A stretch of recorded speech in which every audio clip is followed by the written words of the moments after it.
bain de pied. Donc ici, on se retrouve dans la première chambre de l'ancienne fabrique de soie. Il y aura une douche dans le coin avec un WC. Le lit, on le mettrait comme ça. On mettrait une garde-robe. Je dois encore couler un escalier en béton. Et comme vous le voyez, il pleut tellement qu'il y a l'eau qui coule. Ici, ça va être la chambre romantique, en espérant qu'il y a beaucoup d'amoureux qui viennent. Le gros œuvre est presque fini. Ce sera une belle chambre d'hôte. Éric et Guylaine ont tout quitté pour réaliser leur rêve, ouvrir une maison d'hôte au cœur de l'Ardèche. Lui était commercial, elle secrétaire.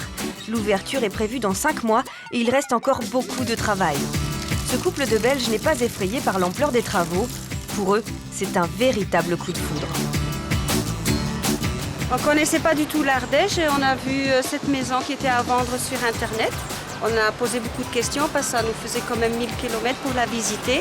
Et quand on l'a vu, l'écoulement de le ruisseau, la vue et les pierres, et on était déjà amoureux. Le couple a investi toutes ses économies dans ce projet. 270 000 € pour l'achat et les travaux qu'ils réalisent eux-mêmes. La première bâtisse qui loge une des 4 chambres d'hôtes est déjà terminée, mais pour la seconde, ce n'est pas gagné. Après la neige et la grêle, la pluie empêche l'avancée des travaux. J'ai hâte de reprendre les travaux. On dirait que la météo s'améliore un petit peu. Donc j'espère que je peux continuer à faire la charpente demain, qu'on peut vite fermer la toiture. En attendant le beau temps, Éric et Guylaine avancent comme ils peuvent. Éric gère les travaux, tandis que Guylaine s'occupe de la décoration d'intérieur. Ce matin, chacun s'adonne à sa tâche. Éric va chercher des matériaux pour son toit, Guylaine de quoi meubler ses chambres.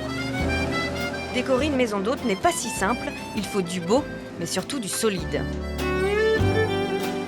J'aime bien quand même que la qualité est là parce qu'il y a plus de gens qui viennent à la maison et à force d'employer les affaires, ça va user plus vite. De son côté, Éric charge ses achats. Dans la région, le projet des Belges est plutôt bien accueilli. Ça permet de réhabiliter les maisons qui n'étaient pas habitées dans le village. Et puis, bien sûr, c'est une manne financière pour nous, pour les commerces, pour tout le monde.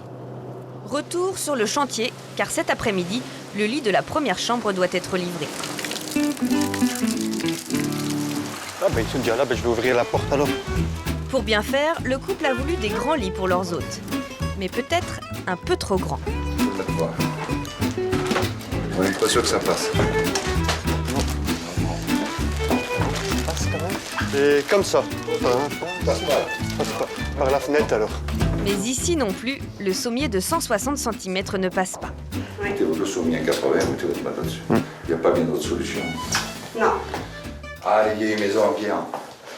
Oui, c'est ça le charme de l'Ardèche. Ben, on va garder le lit pour une des autres chambres. Hein. Là, il y aura moyen. Hein. Tant pis. Avec tout ça, je vous ai préparé un petit café. Vous êtes un amour, vous savez bien. Installez-vous. Ces Ardéchois, c'est sympathique, mais c'est belge aussi. Petite déconvenue. Il va falloir se dépêcher pour être prêt cet été et rentabiliser la maison. Le café.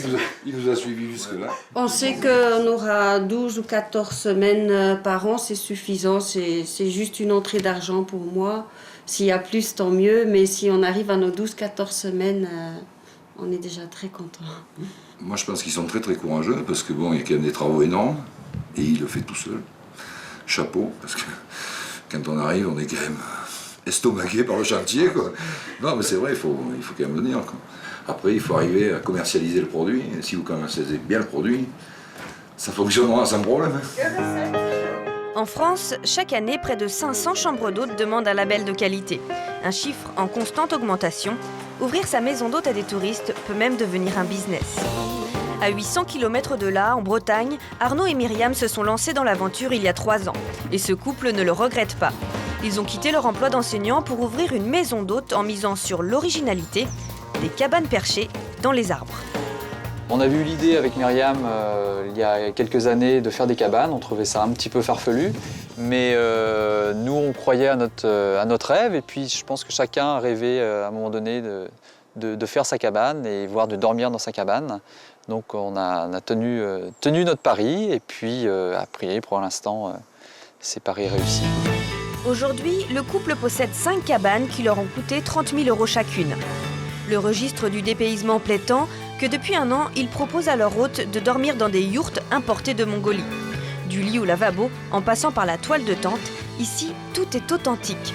Un hébergement rustique et exotique, le concept cartonne autant que les cabanes. Myriam se réjouit du succès.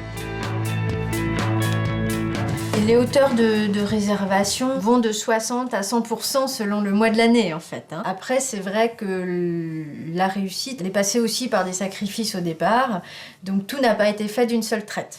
Les premiers clients de la saison arrivent. Sandrine et ses 3 enfants sont des habitués. Ils vont passer une nuit dans une cabane. Comment allez-vous? Ça va bien, merci et vous? Ouais. Alors ça y est, c'est reparti? Ouais, 3e fois. Ouais. Voilà, donc je vous donne les clés de votre cabane. Cette fois-ci, Arnaud leur fait découvrir une nouvelle chambre dans les arbres. T'as ton sac, Thibaut, c'est bon? C'est bon? Tiens, regardez, le lit il est en haut. Bien, on a une super vue en plus. C'est cool là. C'est la 3e fois qu'on vient, à chaque fois avec les enfants. C'est le plaisir de ne pas avoir d'électricité, de ne pas avoir de télé. On discute une fois qu'on a éteint la lumière. On se dit des choses qu'on ne se dit pas forcément autrement. Donc c'est vrai que c'est une intimité même que moi je retrouve avec mes enfants. Et à chaque fois c'est vraiment oui, un émerveillement. Et puis vous voyez la réaction des enfants. Oui, c'est un émerveillement, quoi. Pour ouvrir des chambres d'hôtes, qu'elles soient atypiques ou plus traditionnelles, il faut s'armer de courage, de patience, de quelques économies et surtout croire en ses rêves. Je pense bien. Mais bon, après ça va être beau. Ouais.